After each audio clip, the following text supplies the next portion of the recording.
চালের গুঁড়ো ছাড়াও কিন্তু এত সুন্দর নরম তুলতুলে পিঠে করা সম্ভব। চাল ভেজানো, বাটা, চালা সমস্ত কিছু নিয়ে কিন্তু আগে বেশ একটু ঝামেলা হয়।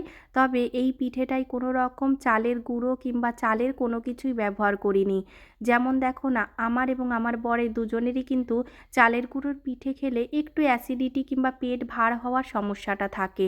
এবার আমাদের মতো যাদের এই রকম হয়, তারা কিন্তু এই পিঠেটা অনায়াসেই বানিয়ে খেতে পারবে। সম্পূর্ণটাই সুজি দিয়ে বানাচ্ছি, আর কোনো রকম তেল তো লাগবেই না, সঙ্গে সঙ্গে কিন্তু চিনির ব্যবহারও খুবই সামান্য করব, যার জন্য কিন্তু পিঠেটা বেশ হেলদিই বলতে পারো।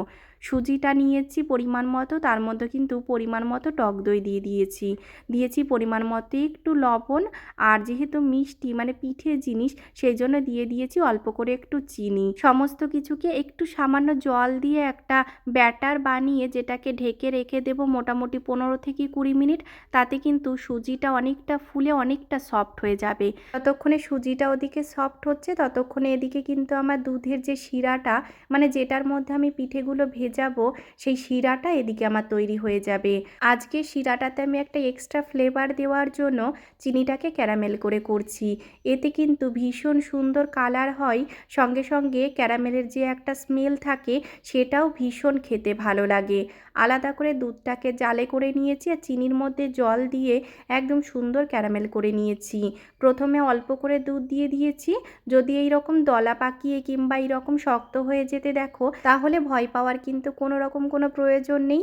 একটু হালকা হাতে নাড়াচাড়া দেবে, তাহলেই দেখবে সমস্ত কড়াইটা পুরোটাই পরিষ্কার হয়ে গেছে, আর ক্যারামেলটা দুধের সঙ্গে একদম মিশে গেছে।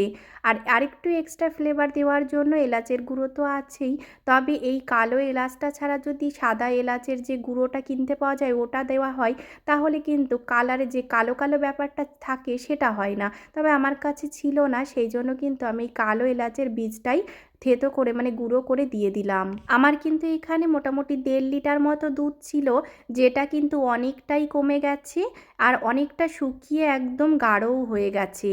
একদম শেষে আর একটু ফ্লেভারের জন্য আমি দিয়ে দিলাম আর একটু গুঁড়ো দুধ। গুঁড়ো দুধটা কিন্তু না মিশলেও কোনো ব্যাপার নেই, মুখে হালকা করে পড়বে, সেটা কিন্তু খেতে বেশ ভালো লাগবে। আর আরেকটু মিষ্টি অ্যাড করার জন্য আমি দিলাম গুড়। দেখো, প্রথমে একটু চিনি দিয়েছিলাম আর লাস্টে টেস্টের জন্য দিলাম আরেকটু গুড়। তাতে কিন্তু কালারটাও খুব ভালো আসবে, আর টেস্টটাও খুব সুন্দর ব্যালেন্স হবে। ক্যারামেল করে করলে কিন্তু খুব সুন্দর একটা এক্সট্রা ফ্লেভার হয়। আর যে সুজিটাকে ভিজিয়ে রেখেছিলাম সেটাও দেখো অনেকটা সফট হয়ে গেছে, আর একটু যেহেতু ফুলেছে সেজন্য গাঢ়ও হয়ে গেছে।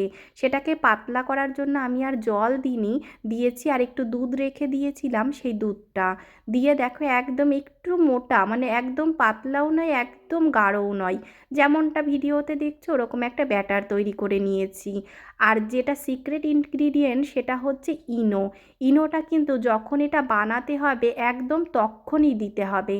আর এটাকে আমি যেহেতু মাইক্রোওভেন আছে সেই জন্য তো মাইক্রোওভেনে করছি, তাছাড়া কিন্তু এটা এই সেম পদ্ধতিতে বাটিতে করে তোমরা কড়াইয়ের মধ্যেও করতে পারো। আমার কাছে যেহেতু এই রেডিমেড ইডলি মেকারগুলো আছে, যখন ইডলি বানাই আমি কিন্তু এটাতে এই সেম পদ্ধতিতেই বানাই, খুব সুন্দর হয়। তাছাড়া কিন্তু বাটিতে একটু তেল ব্রাশ করে কিংবা যে কোনো কাপে একটু তেল ব্রাশ করে জলের মধ্যে কড়াইতে ভাপিয়ে নিলে সেম একই রকম হবে। এই পিঠেটা বানানোর জন্য যে মাইক্রোওভেনেরই প্রয়োজন সেরকমটা কিন্তু একদমই নয়। তোমরা কিন্তু মাইক্রোওভেন ছাড়া কড়াইতেও এটা বানিয়ে নিতে পারবে। যদি বুঝতে না পারো তাহলে কমেন্টে বলো, তাহলে আমি অন্য ভিডিওতে কড়াইতে করে দেখিয়ে দেব। আর যাদের মাইক্রোওভেন আছে তারা তো এই রকম নর্মাল মোডে মানে 3 মিনিটের জন্য দিয়ে দিলে একদম ইডলির মতো ফুলে ফুলে পিঠে তো রেডি হয়ে যাবে। এটা কিন্তু নর্মালি এভাবেও খেতে ভীষণ ভালো লাগে। আমি তো মাঝে মধ্যে ব্রেকফাস্টে এমনটা করেও খাই। তবে আজকে যেহেতু পিঠেই বানাবো সেজন্য আর রাখছি না, সম্পূর্ণটাই পিঠের মধ্যেই দিয়ে দেব। আর আমরা দুটো মানুষ সেই পরিমাণেই করেছি। দেখো কতটা নরম হয়েছে, তোমরা দেখে তো বুঝতেই পারছো, আলাদা করে তোমাদের আর বোঝাতে হবে না। আর কিন্তু উঠতেও কোনো রকম কোনো সমস্যা হয় না, একদম নর্মালভাবে উঠে যায়। আর ভীষণ জালিদার, তাই বলে যে একদম ভেজানোর পরে ঘেটে যায় তেমনটা কিন্তু আবার নয়, একদম গোটা গোটা থাকে, সঙ্গে শিরাটাকেও খুব সুন্দর টেনে নেয়। ওদিকে পিঠেটা বানাতে বানাতে আমার দেখো শিরার উপরে একটা সরের মতো পড়ে গেছে। পিঠেটাকে কিন্তু আমি শিরার মধ্যে দেব না, না হলে তো বুঝতেই পারছো যে পরিমাণে জালি হয়েছে আর যে পরিমাণে নরম হয়েছে, 4টে পিঠেতেই সম্পূর্ণ শিরাটা টেনে নেবে। সেই জন্য কিন্তু আমি দেখো আলাদা আলাদা বাটিতে ভাগ করে নিয়েছি আর ওই শিরাটাকে পিঠের উপরে দিয়ে দেব। তাহলে কি হবে, পরবর্তীতে তোলার সময় বেশি রস টানা কিংবা নরম হওয়া কিংবা ভেঙে যাওয়া যেটাই একটা ভয় থাকার সম্ভাবনা থাকবে সেটা আর থাকবে না। দেখতেই তো পেলে কোনো রকম চাল কিংবা চালের গুঁড়ো কোনো কিছুই কিন্তু আমি ব্যবহার করিনি। সঙ্গে সঙ্গে কিন্তু পিঠেটা একদম গলে কিংবা ভেঙে চুরেও যাবে না, একদম প্রপার গোটা গোটা থাকবে।